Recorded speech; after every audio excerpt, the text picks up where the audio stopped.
Hey, Cascade Hoops Talk, this is Billy D. Well, some Sooner action tonight. A lot of Southern States teams in action in non-con. We're going to go through those.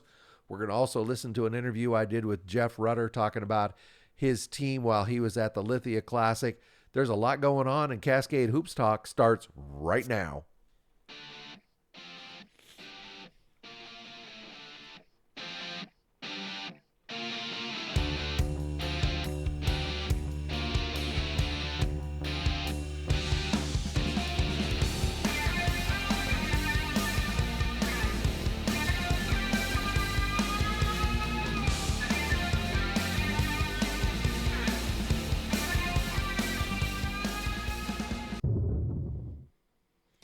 As I said, we're gonna listen to an interview I did with Jeff Rutter this weekend, and two great conferences were in action. We're gonna go through those.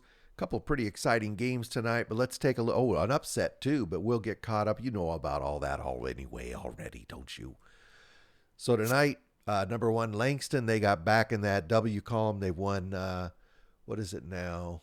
Three straight. They're 5-1 after their loss. Yeah, they beat two and one after their 2-0 after their loss. So they're 5-1 now. They handled Southwestern Christian 69-44. Timikofi, he had 12 points, 6 rebounds. Lotto, he had 14 points, 3 rebounds. Now Langston, they travel to Oklahoma City on Thursday. Mark your calendar, and guess who's going to be hungry? Because Oklahoma City, they hosted College of the Ozarks. In Oklahoma City, the Stars, they fell 87-83. For College of the Ozarks, Andrew Dalton, 22 points, and Caleb Faulkner, 19 points. The guys from Work U put the work in tonight, and they got the upset of number 23. So the Oklahoma University now is 6-1, and as I said, they have that big game against Langston there in Oklahoma City on Thursday. That should be a great game. So let's take a look at the Sooner. UNT beat Dallas in UNT Dallas beat Texas Wesleyan in overtime. We'll talk more about that game in a minute. Good win for Mid-America Christian. They beat Central Christian, who's playing well, 83-68.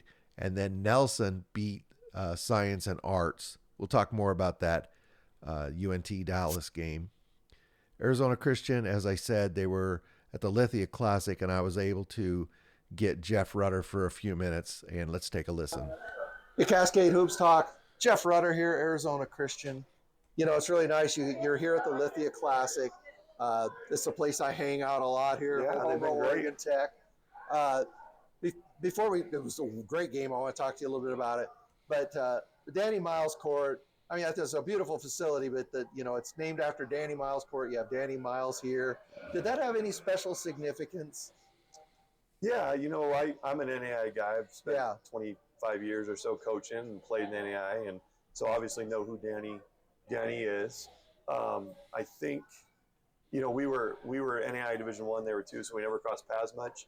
And what I thought was kind of cool when he came up and said hi today, I was a young coach. My first year we got to Kansas City. Yeah. It was either my first or second year, and Danny Miles came up and introduced himself and knew who I was. Exactly. So that's what he is. Yeah. So I thought I arrived at that point of Danny Miles came up. So honored to be here. Justin's been great. It's super well run, and they're awesome hosts and been great so far.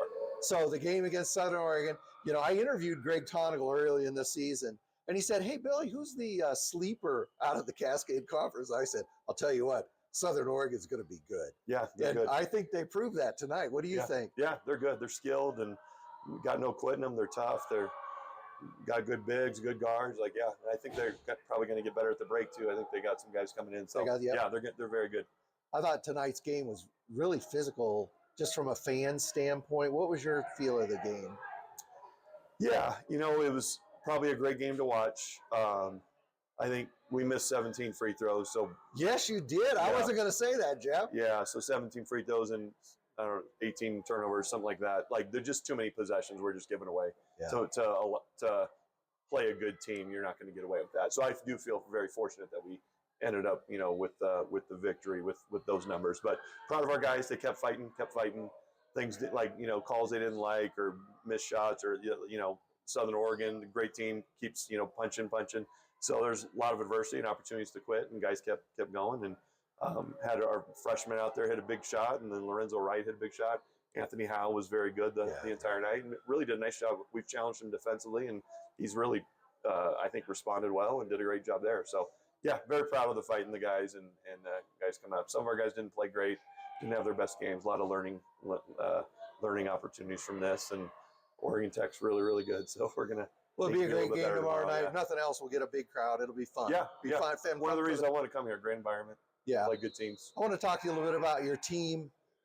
You've got a really, a senior-heavy team, a lot of experience. You lose Dennis Flowers, of course, one of my favorite players. Yep, good player. You've got a lot of experience, and you have taken these guys on the road. Billings, Montana, over to Carroll and Helena. Yeah. You come here to Klamath Falls. I mean, California, after you get done here, you go down to California, you play Corbin. When you get done here, I know you got Concordia coming, you got Morningside got coming. Faulkner and Freed Hardman. You're going out the east and play Faulkner and Freed Hardman. Talk about this schedule you've got set. You're 7-0 at this point, right? Yeah. Is it 7? I think it's 7. Yeah, and I really don't care about the record. It's about the journey and growing and getting better. So we wanted to provide a schedule that helps us do that. And so I think we've been better every week.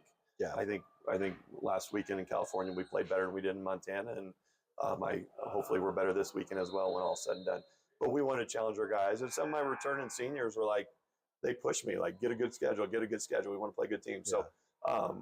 Yeah. So so I think we certainly got challenged tonight, and backs against the wall and on the ropes, and found a way to fight through, and that doesn't happen if you're maybe playing a softer schedule. So we look for those opportunities. You looked a little nervous with about 45 seconds to go, just from a fan's eye. I probably was. And I think it was 35 seconds to go. You were down by 7. I was asking, I think Howell about this. But what do you tell guys at that point? I mean, what do you say in the huddle? I always think we're going to win. Like I always. You have to, right? Yeah, and we just talked about just keep playing. Like, we may lose, but we're gonna play to the end. Keep playing. Be classy. Don't respond. Like, just keep playing and doing that. And you do that over time, and good things happen. We're fortunate tonight, no doubt. A couple of guys hit big shots, and so I don't want to take anything for our guys making plays either. But you just talk about continuing to fight, win, lose. We're gonna try to play the game the right way, try to grow, try to get a little bit better. A lot of positives about having the team on the road. It gets them a little closer. You're playing in tough environments. Any negatives you've run into being on the road so much? I'm tired. Yeah, I'm tired, and away from home. It's my family, my 5 little kids. So that they're coming with us to Florida. So that'll be nice. I think sickness has gone through our team, traveling so much. Yep. Everybody's had something in the last week or two. So that's. But again, we want to get better, and we want to be challenged, and we're certainly getting that. So those are the positives. And I think tonight even there's stuff that we got to address as a team and get better, or we're not going to survive tomorrow. Yeah. So it draws, tough competition draws that stuff out. It reveals character, right? Sports reveals character, and there's things we got to grow, right? So it's a good opportunity. This is really going to get you ready for the GSAC. Yeah. I mean, because it's going to be tough this year. The Masters is really good. I can't run through them all, but OUAZ is going to be. Everybody's really good. Yeah, I think Hope's good. Really good. Yeah, a lot of good. You guys have really solidified that conference. It's pretty strong right now, isn't it? And the teams that have finished near the top the last few years are the ones that are still in it, right? So we lost probably some depth, and some great rivalries with the Vanguards and Menlos and some of the Jessups and schools we loved competing against in Westmont. That we had great games, great road trips against. So you certainly miss those, but I think, the teams, 4 national tournament teams back, and Ben Yu made it a couple times in the CalPAC. And so we've got, it's still really good. Jeff, I'm really glad I got to spend some time with you here. Thanks for coming up to this classic. It's been fun so far. We're going to rock and roll tomorrow night up here in Daddy. It's going to be a little crowded up there. To that. But thank you very much. Absolutely. I really appreciate getting to know you and getting to meet some of your team. You guys played a great game. Yeah, it's a fun group. We're going to keep getting better, I hope. Thanks a lot. Yep, thank you. Hey, thanks a lot to Jeff Rutter, very gracious and giving us some time. Hey, yesterday I showed you that shot from Braden Cook The three-pointer to beat LC State today. I found it on the dreaded Twitter, the X, whatever you want to call it. I wanted to share it with you tonight. I'm going to go ahead and play it, and I'm going to let it run through twice. Remember now, LC State hits a free throw to go up by 1, 7 seconds to go. So when LC State hits the free throw, they're up by 1, 7 seconds left. There's no sound on this video, so I'll just let it run. It's, boy, for me to be quiet for 7 seconds is going to be a trick. Here we go.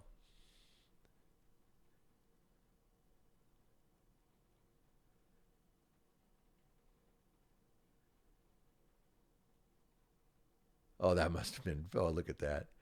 Those are great moments, aren't they? It's going to run through one. See, I told you I couldn't be quiet for 7 seconds. It's going to be run through one more time.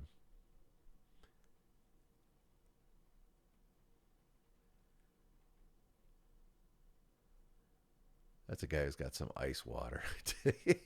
I wanted to share that with you because we talked about it last night. Congratulations to Montana Tech and to Braden Cook for hitting that big shot. The boss at Reinhardt, head coach Justin Newton, he just won this past weekend his 100th win as a college coach. We want to tell Coach congratulations. That is a great milestone and something to be very proud of. Also, sticking with Reinhardt, Nate Jones, he joined the 1,000-point club. Again, it's a great honor. If a guy hits 1,000 points, obviously that's 2,000, but once you hit that 1,000 points, you're going to be in the record books or wherever you played for eternity. It's a big deal. Congratulations, Nate Jones. I want to talk to you real quick. Couple of important non-con preseason tournaments. There's several of them. I know there's a lot of them, but a couple that I've kind of been involved with. I've been involved with the Lithia Classic a lot. Everybody knows that, but also worked with Coach Barakoff this past year on the Abe Lemons. I just want to give a shout out to coaches. You know, if you want to get to these classics, these are really high level basketball. Just get a hold of me if you're interested in being, either playing at Abe Lemons Arena or Danny Miles Court.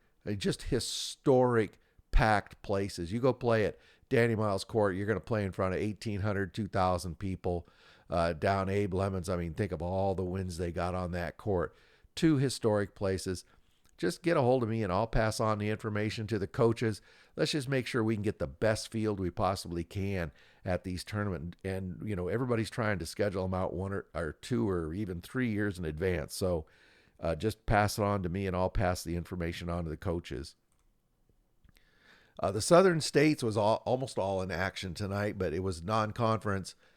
Point fell, but that was an exhibition game. Dalton State topped Cumberland. Tougaloo beat William Carey, and Xavier beat Loyola. That was a barn burner. Let's talk more about that game. So let's talk about the Xavier game first. They won that. They beat Loyola, so it's a battle for New Orleans, basically, is what it is. They're two separate conferences, but Lance Williams, he had 25 points. Zevhoon Turner, 19 points. Xavier survives despite shooting 2 for 16. So I never want to hear a coach again say, well, we couldn't hit a 3. Well, Xavier couldn't hit a 3, but they won the overtime against Loyola. Congratulations to Xavier. They won New Orleans. The other game is UNT Dallas at Texas Wesleyan. Dogfight. Total dogfight. It was an overtime road win for UNT Dallas. Vernon Johnson, 19.6 rebounds, and then he hit a buzzer beater layup to win it in overtime. It was an overtime game, and after playing, 45 minutes, a last-second layup decided that game. Also for UNT Dallas, Greg Crawford, he added 14 points, 12 rebounds for a double-double. Those are a couple special games tonight I wanted to bring up. Hey, that's what I have for tonight. Tomorrow, we're going to have Michael Shoemaker. He's assistant coach at Bethel, Indiana style. So the Pilots. He's got an interesting background. I wanted to talk to him, and so fans could know him a little bit more. Check for him tomorrow morning, and Tuesday night, there's a lot of basketball. Wednesday, guess who? The Crossroads starts. Yeah, it's getting time. It's time. This is great. Hey, get out this weekend. Have you made your plans yet? Maybe, some places you got to get online to buy the ticket early. Maybe you should do that this morning. Anyway, get out and watch your NAIA team, your favorite NAIA team. And if they're not playing, go up the road a little bit and watch another one. Go support these young people. They play great, great basketball, and they literally put on the greatest entertainment value in America. Good night. Good morning. This is Billy D, and I'll see you tomorrow. Thank you very much for supporting our podcast. Please like and subscribe. Get out to your local NAIA school, because NAIA basketball is the best entertainment value in America.